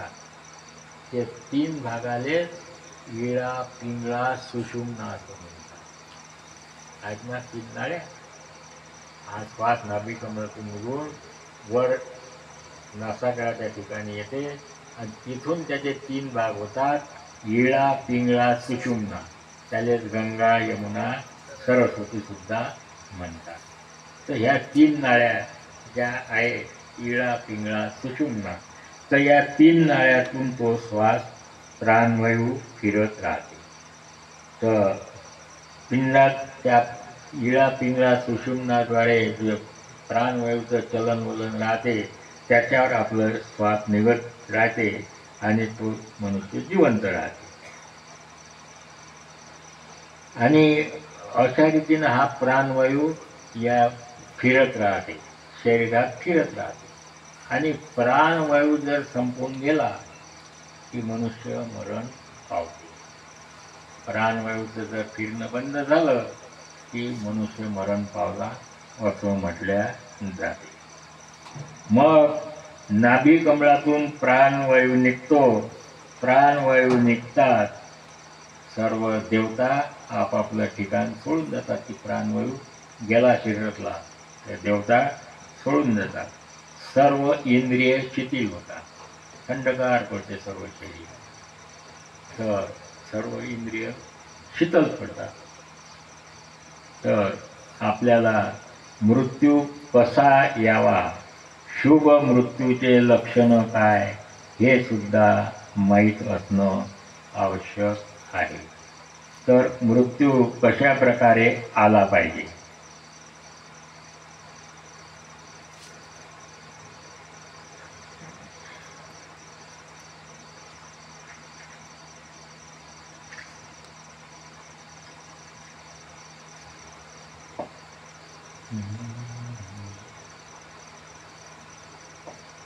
तर मृत्यूचे शुभ लक्षण साधारणतः ज्याचं प्रारब्ध जोरदार त्यालाच ते प्राप्त होते. अशा प्रकारचा मृत्यू सर्वांनाच प्राप्त होत नाही. कारण काही जणांचा प्रारब्धावर भरोसा असते, काही जणांचा कर्मावर भरोसा असते. कोणी म्हणते कर्म श्रेष्ठ आहे, कोणी म्हणते प्रारब्ध श्रेष्ठ आहे. आता तसं मृत्यू कशा प्रकारचा येणं शुभ मानल्या जाते. तर मृत्यू हा शुभ लक्षण मृत्यू जे आहे ते उत्तरायण असताना आला पाहिजे. उत्तरायण आणि दक्षिणायन समजते काय? समजते? अभ्यास केला की ना? प्रणव आहे ना? नाही काय? आता उत्तरायण चालू आहे ना? दर 6 महिन्यानं उत्तरायण दक्षिणायन उत्तरायण दक्षिणायन. त्यानं जीव रोखला होता ना भीष्मानं. दक्षिणायनमध्ये नाही मरायचं, उत्तरायण लागल्यावरच मरायचं. आहे ना कथा माहीत? भीष्मानं त्या बाणावर झोपून राहिला, जीव सोडला नाही का? तर त्यावेळेस दक्षिणायन होतं. दक्षिणायनमध्ये जीव त्यानं अशुभ मानल्या जाते. उत्तरायण असताना जीव गेला त्याला शुभ म्हटलं जातं. उत्तरायण असताना जीव गेला पाहिजे तो शुभ मानल्या जातो. आणि मृत्यू येताना सहजपणे आला पाहिजे. हसत हसत जीव गेला पाहिजे. जीव हसत हसत गेला पाहिजे. हे सर्वांना प्राप्त होत नाही. काही जणांच्यात वाट्याले येते. आणि मृत्यू येताना कृष्ण पक्ष नसताना शुक्ल पक्ष असला पाहिजे. शुक्ल पक्षात जीव गेला पाहिजे. तो शुभ मानला जातो. शुक्ल पक्ष असताना गेला पाहिजे. आणि मृत्यूच्या वेळेस शरीराचं तापमान जेवढं नेहमी असते तेवढंच असलं पाहिजे. 98.6 आहे ना? शरीराचं नेहमीचं तापमान 98.6 असते ना, तेवढंच असलं पाहिजे. म्हणजे शरीर थंडही पडलं नाही पाहिजे आणि गरमही झालं पाहिजे नाही. ते आहेत शुभ लक्षणं मृत्यूच्या वेळी. समतापमानात मृत्यू यावा. आणि मृत्यू शक्यतोवर दिवसा यावा. दिवसा ज्याचा मृत्यू होते ते शुभ लक्षणं समजल्या जातात. आणि अशा प्रकारचा मृत्यू जे काही खास योगी आहेत, खास जे काही त्यांच्यावर दत्तप्रभूची पूर्ण कृपा आहे, त्यांना असा मृत्यू प्राप्त होतो. इतरांचा मृत्यू कसा होईल हे काही सांगता येत नाही. तर त्यासाठी दत्तप्रभूची कृपा आपल्याला प्राप्त करून घ्यावी लागते, त्याला ते असं प्राप्त होते. तर तर आता शिष्यानं प्रश्न विचारलेले आहे की बा जीव या पिंडातून कसा निघून जाते. मग आता स्वाधिष्ठान चक्र प्राणवायू निघून झाला, देहाचा कारभार बंद पडते आणि देहाचा कारभार बंद पडल्यानंतर लोक म्हणतात की बा आता याला मृत्यू आला, मृत्यू आला असं म्हणतात. उठला लवकर, कोणी काही जास्त ठेवायची आशा धरत नाही. ज्याला त्याला गडबड होते, लवकर उठला लवकर उठला. परंतु तो प्राणवायू निघून गेला, सर्व इंद्रिय सोडून देतात, मात्र जीव मात्र त्याच ठिकाणी असते. जीव ज्या ठिकाणी स्वाधिष्ठान चक्र आहे त्याच ठिकाणी जीव असते. जीव काही अजून शरीराला सोडून गेला नाही. शरीरातला फक्त प्राणवायू संपला, जीव त्याच ठिकाणी आहे. पण ते इंद्रियाचे कारभार बंद पडल्याच्यानं मरण पावला झोप म्हणते. जीव त्यातून निघायचाच आहे, पण इंद्रिय शिथिल झाले. कशामुळे? प्राणवायू निघून गेले. प्राणवायू निघून गेल्याच्यानं जीव तिथंच राहिले. मग त्या ठिकाणी असते. मग यमदूत येतात त्या जीवाला नेण्यासाठी, पाहतात त्या जीवाचं ठिकाण. पहिले माहीत असते जीव कोणाचं ठिकाण आहे, स्वाधिष्ठान चक्राच्या ठिकाणी. तर आता जे योगी लोक असतात ते योगी लोक काय करतात, या यमदूताच्या धाकानं तो जीव काढून पिंडातून ब्रह्मांडात नेतात. पिंडातून काढून ब्रह्मांडात नेतात. यमदूत आले की त्या पिंडात पाहतात, थोडे जीव नाही, गेला पडू. ते यमदूत वापस जातात. आणि मग ते यमदूत निघून गेले की ते योगी लोक तो जीव पुन्हा ब्रह्मांडातून पिंडात आणून ठेवतात. तर अशाच रीतीनं चांगदेवानं 1400 वर्ष आयुष्य भोगलं या योग क्रियेद्वारे. चांगदेवाला 1400 वर्षाचे आयुष्य होतं ना, ज्ञानेश्वराचं 16 वर्ष. मग ज्ञानदेव 16 वर्षाचे आणि चांगदेव 1400 वर्षाचं. परंतु चांगदेव ज्ञानाच्या बाबतीत कोराचा कोरा राहिला. त्या ज्ञानेश्वराला काय पत्र लिहावं हे सुद्धा त्याला समजलं नाही. पत्र लिहायचा प्रसंग आला, चांगदेवानं पत्र लिहायचं बा ज्ञानेश्वराले. आता ज्ञानेश्वर आपण 1400 वर्षाचे आणि तो 16 वर्षाचा, तो त्याले आशीर्वाद द्या तर आपल्यापेक्षा ज्ञानानं कितीतरी श्रेष्ठ आहे. आणि त्याले नमस्कार करावा तर आपल्यापेक्षा कितीतरी पटीनं लहान आहे. हे शेवटपर्यंत त्याला समजलं नाही. शेवटी त्यानं कोरपत्र पाठवलं. असं त्या चांगदेवानं योग क्रिया करून आपलं आयुष्य वाढवलं. आयुष्य वाढवल्या जाते, ज्ञान प्राप्त होत नाही, मोक्ष प्राप्त होत नाही. योग क्रियेनं मोक्ष प्राप्त होत नाही. मोक्ष प्राप्त होण्याकरता सोप्यात सोपी या कलियुगात 2च गोष्टी सांगितलेल्या आहेत. होम हवन यज्ञ या करायची काहीच आवश्यकता नाही. परंतु आपल्याला उलट सल्ला दिला जाते. नारायण नागबलीची पूजा करावी लागते, होम हवन करावाच लागते. आपण आपल्यावर हजारो वर्षाचे संस्कार असल्यामुळे आपण त्या ब्राह्मणाच्या वना किंवा त्या पंडिताच्या हो लावून होम हवन करण्यासाठी तयार होतो. नाही तर या कलियुगात होम हवनाला काही काही आवश्यकता नाही. जीवाचा उद्धार होण्याकरता होम हवनाची आवश्यकता नाही.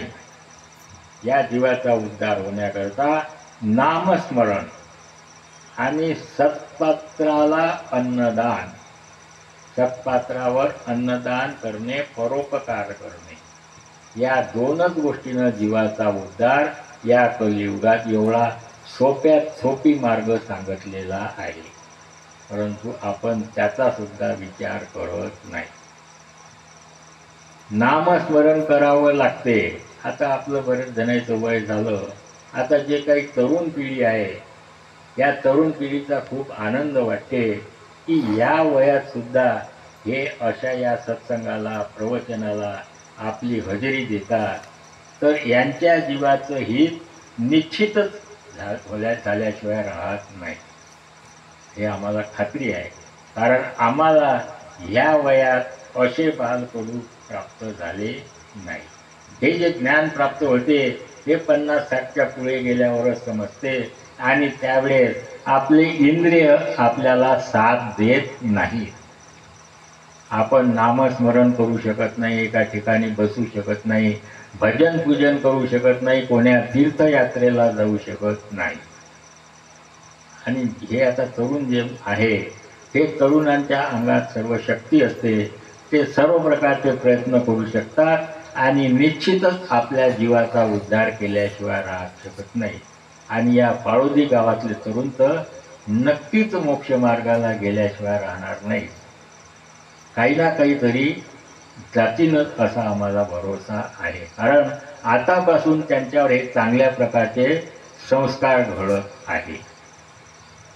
तर या कलियुगात नामस्मरण, आता नामस्मरण म्हणा तर नामस्मरण करण्याकरता गुरुजवळून गुरु मंत्र घ्यावा लागतो.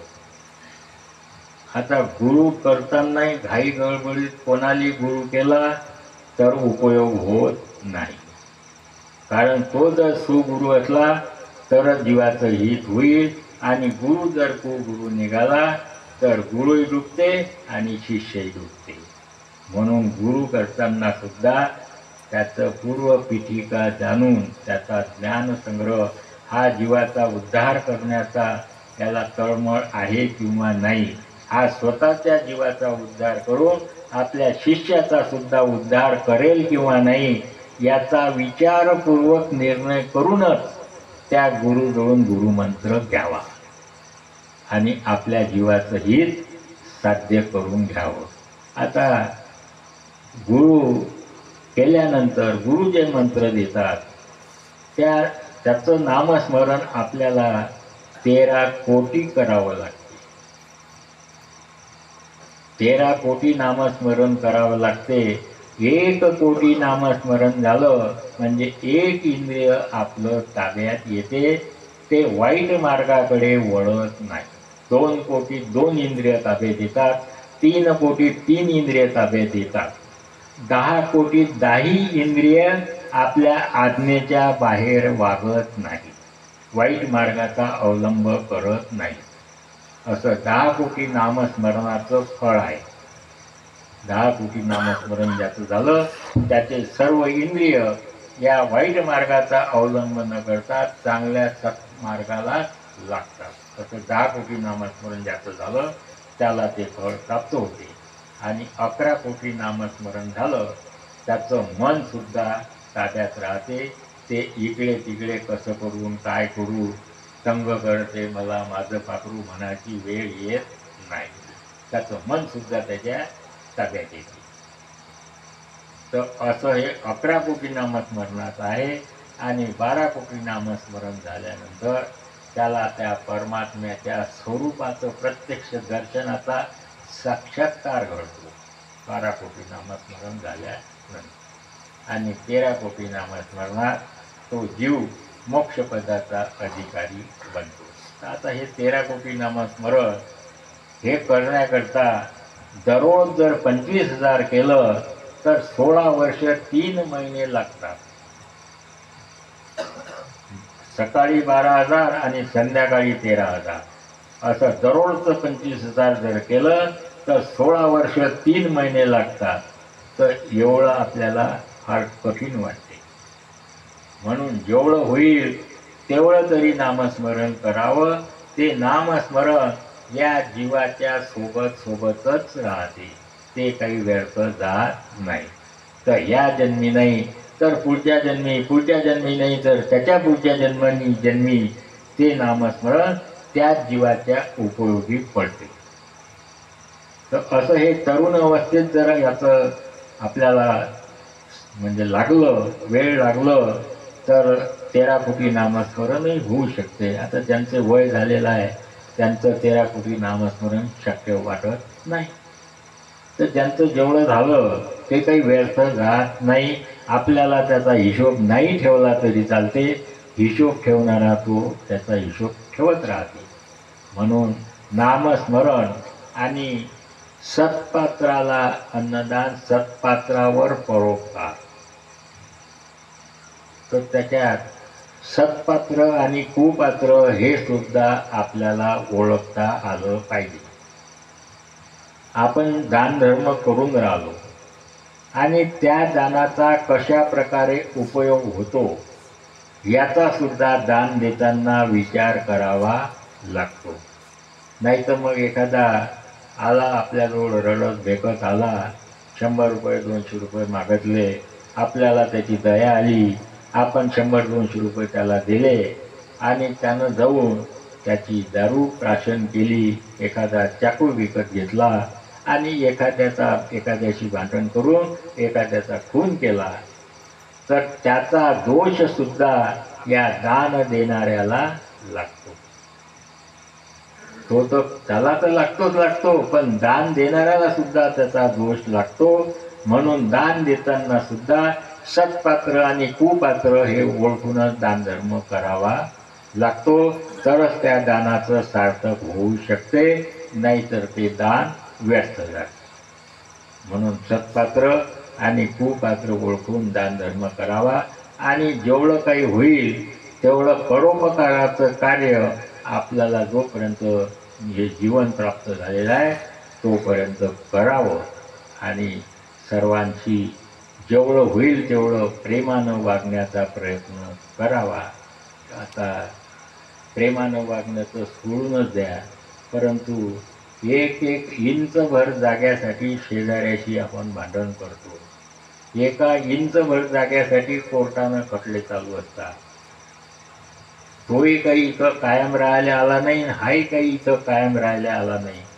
पण आपण हा विचार करत नाही की एक दिवस आपल्याला हे ठिकाण सोडून निघूनच जावं लागणार आहे. आपण या ठिकाणी कायम राहण्याकरता आलेलं नाही. पण आपल्याला त्याचा विसर पडलेला आहे. आपली वागणूक अशी आहे की आपल्याला या ठिकाणाहून कधी जायचंच नाही, अशा तऱ्हेनं आपण दुसऱ्याची वागणूक करतो आणि अशा रीतीनं आपण आपल्या हातानं जीवाचं अनहित करतो. तर असं हे सत्पात्र कुपात्र ओळखता आलं पाहिजे. नामस्मरण करावं लागते आणि ज्यावर मग आता तो जीव त्या स्वादिष्टान चक्राच्या ठिकाणी आहे. यमदूत येतात, त्या जीवाला